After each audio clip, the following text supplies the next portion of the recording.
तो welcome friends, आप सभी का स्वागत है फिर से एक नए वीडियो के साथ। आज की इस वीडियो जीनिया प्लांट पर है।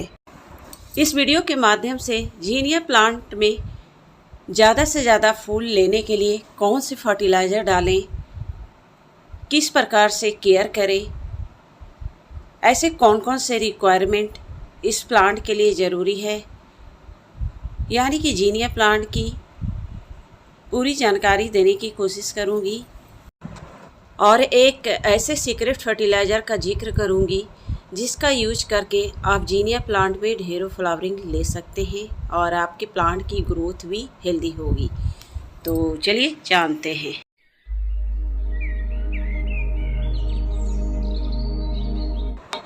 अगर हम जीनिया प्लांट की बात करें तो जीनिया एक बेहद ही खूबसूरत समर फ्लावरिंग प्लांटों में से एक है, जिसके फ्लावर कई कलरों में देखे जाते हैं और इसके कई वैरायटी भी देखे जाते हैं।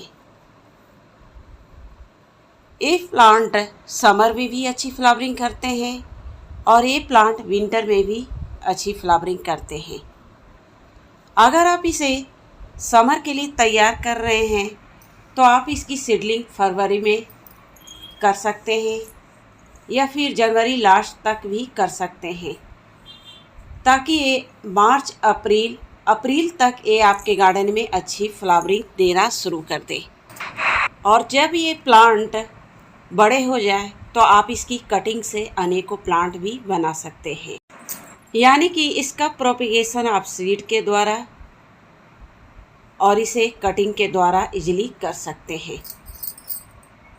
सबसे पहले अगर इसके सनलाइट रिक्वायरमेंट की बात करें तो जीनिया एक फुल सनलाइट को पसंद करने वाली प्लांट है, लेकिन फुल सनलाइट में इसकी मिट्टी के मॉइस्चर मिलनी ही चाहिए, क्योंकि ये थोड़े से मॉइस्चर पसंद है। अगर इसकी मिट्टी शुष्क होगी तो इसके पत्ते भी जलने लगेंगे और इसमें जो फूल खिलते हैं ये फूल भी जल्दी सूखने लगते हैं। यानी कि यूँ कहें, जीनिया एक ऐसे प्लांटों की गिनती में है जिसे सनलाइट तो पसंद है लेकिन इसे डायरेक्ट सनलाइट पसंद नहीं। जीनिया प्लांट में आप अच्छी फ्लावरिंग ले सकते हैं। इसकी मिट्टी को आपको अच्छी बनानी है। अच्छे पॉटिंग मिक्स में इस प्लांट को लगाते हैं तो आपको अच्छे रिजल्ट देखने को मिलते हैं। ये थोड़े से हेवी फीडर फर्टिलाइज़र को पसंद करने वाले प्लांटों की गिनती में आते हैं, यानी कि जो भी इसके लिए आप मिट्टी तैयार कर रहे हैं थोड़े से कंपोस्ट की मात्रा दुगनी रखें, तभी आपके प्लांट की ग्रोथ भी तेज़ से होगी और इसमें ढेरों मात्रा में कलियां और फूल भी देखे जाएंगे। और इसमें अच्छी फ्लावरिंग और अच्छी ग्रोथ के लिए समय समय पर इसके सूखे फ्लावर को हटाते रहें। जितने आप इसकी पिंचिंग करते हैं, इसके सूखे फ्लावर को हटाते हैं, तो इसमें नए ब्रांच भी निकलते रहते हैं। ये देख सकते हैं, ये देखिए, ये मैं प्लांट सीड से ग्रो की हूँ और जहाँ से मैं इसकी कटिंग की थी वहाँ से 2 से 3 ब्रांच निकले हैं। आपको मैं क्लियर दिखाती हूँ, ये देख सकते हैं। यहाँ से बहुत पहले मैं कटिंग की थी तो यहाँ से आपको 3 ब्रांच निकलते दिख रहे हैं। मतलब जहाँ जहाँ से मैं कटिंग की हूँ ये देख सकते हैं। एक और यहाँ से कटिंग की थी, यहाँ से भी 2-3 ब्रांच निकले हैं और सभी ब्रांच पर कलियाँ देखे जा रहे हैं।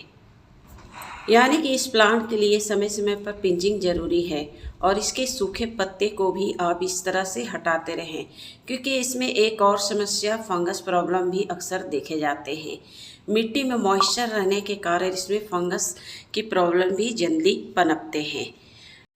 तो इसके लिए आप समय समय पर इस पर नीम ऑयल का स्प्रे करते रहें और उससे भी अगर फंगस प्रॉब्लम ठीक नहीं होते हैं तो कोई फंगिसाइड का स्प्रे भी आप इस पर कर सकते हैं। जैसे सैफ फंगिसाइड है, उसका 15 दिन में स्प्रे आप इस प्लांट पर करते रहें तो आपके प्लांट की हेल्दी ग्रोथ भी होगी और प्लांट में फंगस प्रॉब्लम भी क्रिएट नहीं होंगे। अब हम ज़्यादा फूल लेने के लिए जो फर्टिलाइज़र मैं डालती हूँ वो 5 से 6 चीज़ों से बनाए गए हैं। तो इस फर्टिलाइज़र को बनाने के लिए मैं ले रही हूँ ये थोड़े से केले के छिलके का पाउडर 2 मुट्ठी के करीब, और इसमें 2 मुट्ठी के करीब ही मिक्स कर रही हूँ आलू के छिलके का चूर्ण जिसे मैं जो आलू उबालते हैं उसके छिलके को सुखा लें और उसका चूर्ण बना लें। उसके अलावा 2 मुट्ठी के करीब वर्मी कंपोस्ट और 1 मुट्ठी के करीब नीम खली और थोड़े से मस्टर्ड ऑयल और उसके अलावा काऊ डंग फर्टिलाइज़र, और इन सभी को मिक्स करके मिट्टी की अच्छी तरह से गुड़ाई करके आपको जीनिया के प्लांट में डालनी है। और इस फर्टिलाइज़र का यूज आप 15 दिन में जीनिया के प्लांट में करते रहें तो आपको अच्छी मात्रा में फ्लावरिंग भी देखे जाएंगे और इसमें अच्छी ग्रोथ भी देखी जाएगी। तो इस फर्टिलाइज़र का यूज आप और भी हर तरह के समर फ्लावरिंग प्लांट पर कर सकते हैं, जैसे हिबिस्कस हो, मोगरा है, बेला है, चमेली है, उन प्लांटों पर भी इस फर्टिलाइज़र का स्प्रे करते रहें और इस पर फंगिसाइड का स्प्रे भी रेगुलर करते रहें ताकि आपके प्लांट हेल्दी रहे और उसमें ज़्यादा से ज़्यादा फूल और कलियां बन सके। अब हम इसमें जो फर्टिलाइज़र यूज किए हैं उसके न्यूट्रिएंट्स के बारे में एक एक करके बताएंगे।